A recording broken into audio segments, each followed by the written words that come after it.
B-I-O, it's a B-I-O, B-I-O, it's a B-I-O, birdie, birdie, birdie, welcome.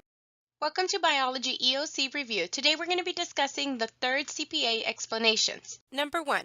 The resistance to malaria carried by individuals in areas where malaria is widespread is the result of, so they want to know how is it that these individuals are resistant to malaria? What is the result of it? Now, if we read the passage above it, they tell us that the presence of red blood cell disorders gives certain traits that protect individuals from malaria. So that tells us that these traits are coming from genetic information in that individual that is part of those red blood cell disorders. So that would mean that it would be letter B. All right, number 2. Common baboons live on a savanna in breeding groups called troops. While females tend to stay within the troop, younger or less dominant males may leave to join a neighboring troop.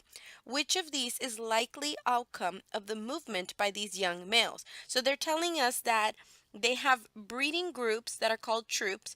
The females stay in that troop, but the younger, less dominant males are actually going to leave and join a neighboring troop. So they're going from, if this is one troop, they're going to go to the troop next to them. They're going to flow their genes to the next troop. So that would mean that there was gene flow that occurred between the populations. All right, number 3. The table shows the survival rate of two types of beetles in the same environment over a period of 3 years. Which statement about the beetles in this environment is best supported by the data? So we are talking about survival rates, and they're looking at a total of 3 years with two types of beetles, green and brown. And they're noticing that the green beetles have a much higher percentage of survival than the brown beetles. So that would tell us that these green beetles are probably going to be more fit for that environment because they're going to be able to survive and reproduce, which is why their percentage of survival is much higher than the brown beetles. So that would mean it would be letter A. Number 4. The graph shows the number of taxa of reptiles whose fossilized tracks have been found. Which statement is best supported by these data? Now, if you take a look at these time periods, you will notice that the number of reptile taxa first starts off high and then it decreases, and then in this time frame it starts off low and it increases. Then when we get to the Jurassic, you notice that there's a huge drop. Then the Cretaceous stays fairly equal. So based on what we just observed there, let's take a look at the answer choices. F. Competition for food and shelter among reptile species was very low during the Triassic period. Well, they're not telling us as far as whether or not there was competition for food and shelter. We're simply looking at the amount of different types of reptiles. That's what we're looking at in this graph. So let's keep looking. A great extinction occurred during the Jurassic period. So that's where we see a huge drop in the different types of reptiles. So that tells us that it wasn't just one particular population of reptiles. It was a huge number of different types of reptiles that just got wiped out. So yes, that would lead us to believe that there was a great extinction that occurred. Okay, number 5. Which conclusion about relatedness of the lizards does the data support? Now, the data is talking about the changes in cytochrome B. In other words, the amount of differences that they're finding in this set of genetic information. So that tells us that the more differences that you find, the least closely related, and vice versa. So the least Differences means the most closely related. Okay, so let's take a look at the answer choices. So as we notice, all of these answer choices are either saying least closely or most closely. So the ones that say least closely, that means that that combination of species, they would have to have the more differences. So the highest number of differences. Okay, so we're going to look at the two that say least closely related, and those are the ones that have to have the highest in order for this to be true. So these two are this one, that's 36. And if we look at our number, the highest is actually 49. So that would be incorrect. The next one, so because we know that this is the highest number, the next one, let's take a look and see if that is the combination that they're giving us as species, which should be these two. And no, it is not. So that means that this cannot be our answer.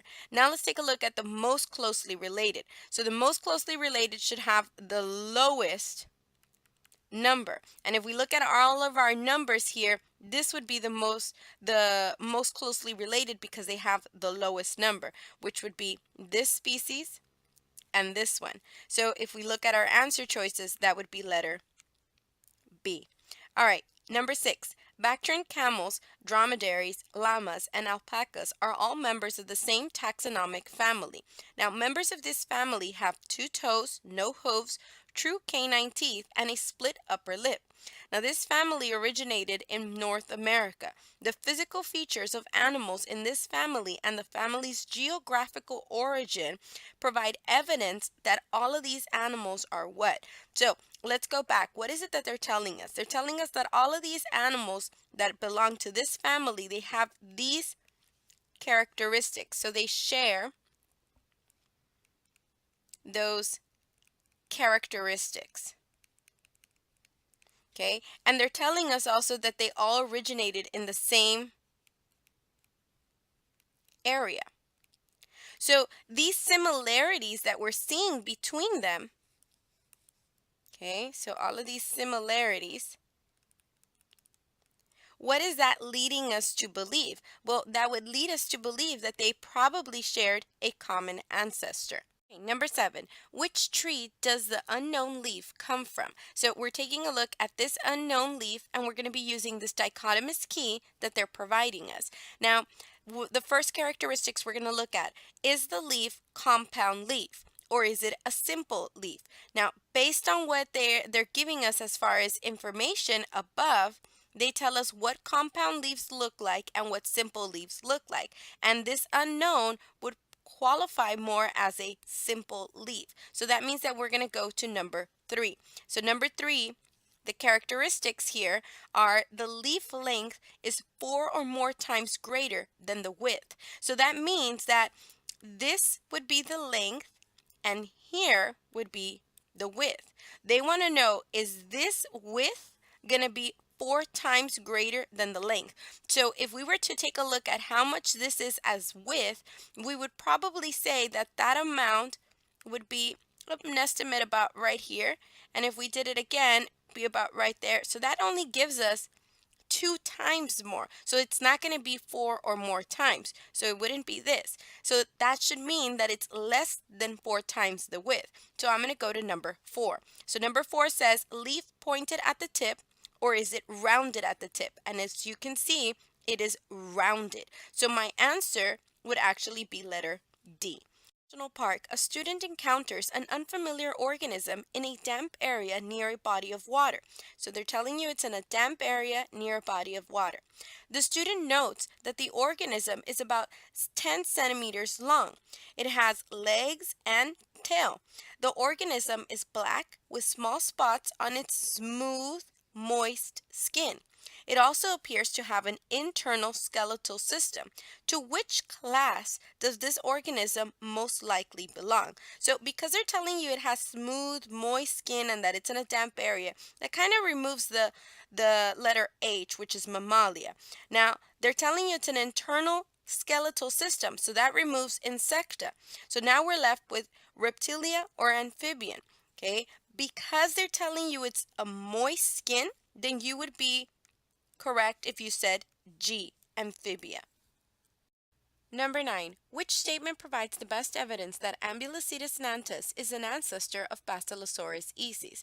Now, if you notice on each of these fossils, they have several similarities, one of which we can say would be considered homologous structures, and these would show evidence of a common ancestor.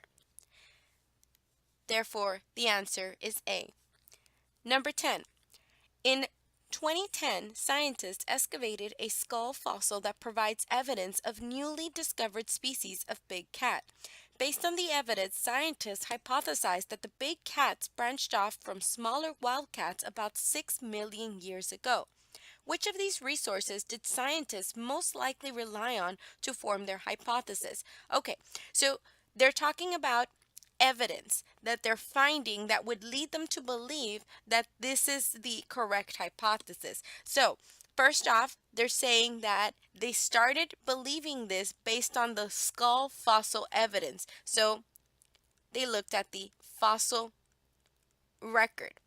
There alone, you should be able to narrow it down to H.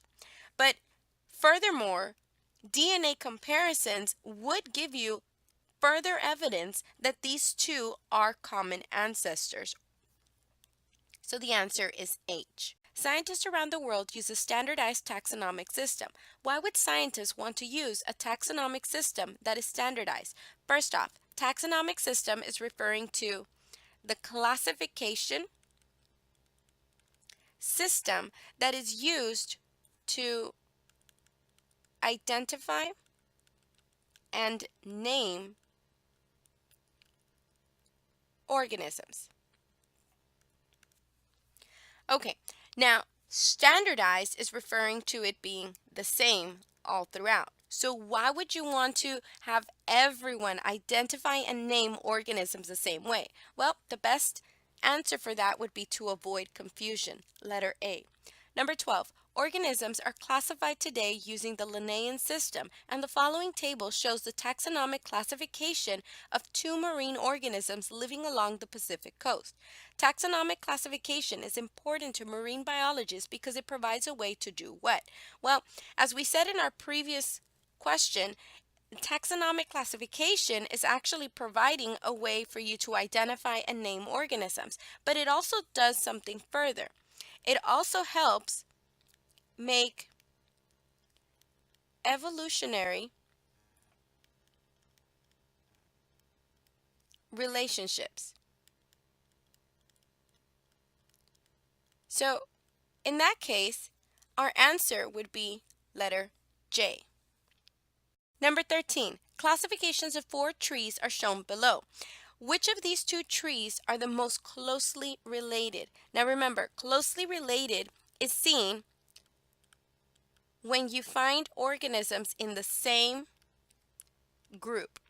So the more groups that you find them in the same way, then that means that they are more closely related. And you need to know what are the different classification groups. So we have K, P, C, O, F, G, S.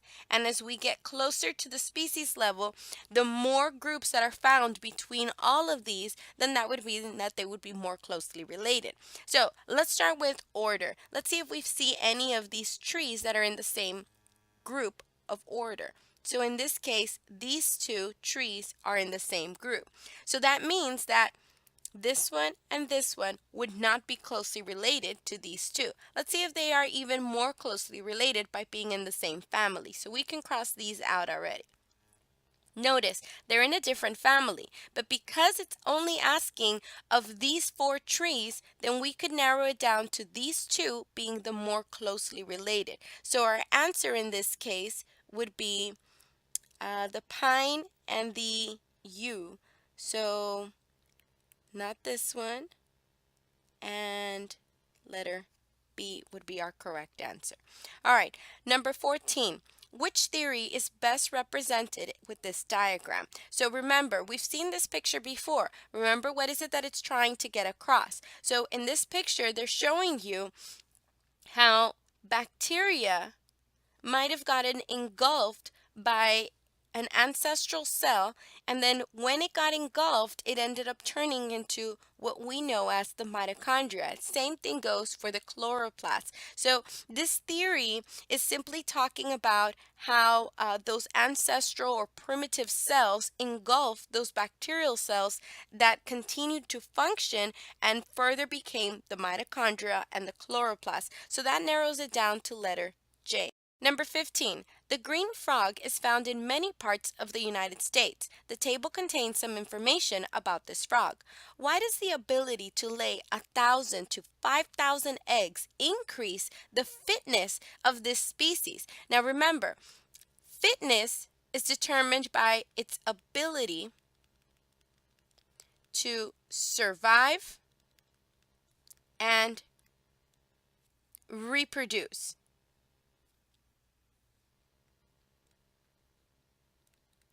So if it has more eggs, then that means that it'll have a higher chance of those eggs surviving and being able to grow old enough to reproduce. So that means that from our answer choices, wouldn't be A, it would be B, where it's saying it's increasing the probability that some of the offspring are going to survive long enough to be able to reproduce. So our answer would be B.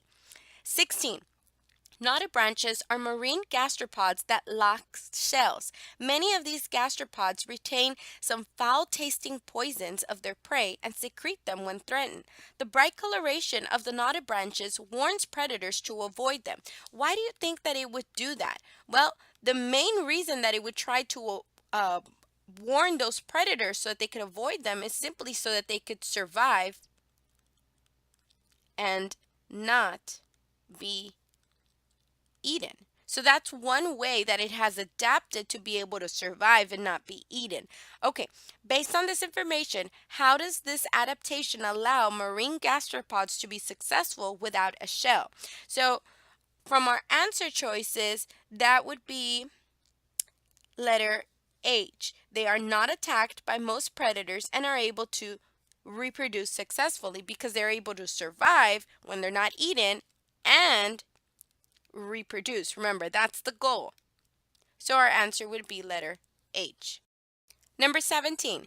A prey population consists of individuals with a variety of running speeds. The adaptation that allows some of these animals to run fast would be an example of natural selection if it helps them do what? So remember, if they have a favorable trait that's going to allow them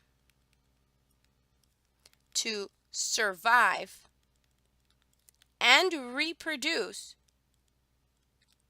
then eventually those organisms that have that favorable trait are going to be the ones that keep surviving and reproducing, and that would be a form of natural selection. So in our answer choices, that would be letter D, that they are able to reproduce and increase the frequency of their genes, meaning that trait in that population, because they're the ones that are going to continue surviving and reproducing, passing on that trait to their offspring and so forth. So the answer would be letter D.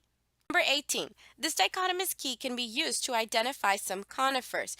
Based on the key, which of these best describes the leaves and cones of a longleaf pine? So first off, let's find out where the longleaf pine is, which is right here. And it tells us that this particular tree has leaves mostly over 25 centimeters long, no thorns on the cones. So let's take a look at the actual answer choices and see which ones say that. So we see leaves with a length of 25 centimeters that are found in clusters of more than 5, no thorns on the cones. So we know that this is correct. This one is fine, but we're not sure that about the clusters of more than 5. So let's keep seeing what could have led us to 7. So if we notice, this previous characteristic is telling us to go to 7. So if we went backwards, that means that we should have answered 6B, which means that this tree has straight leaves that are more than 13 centimeters long.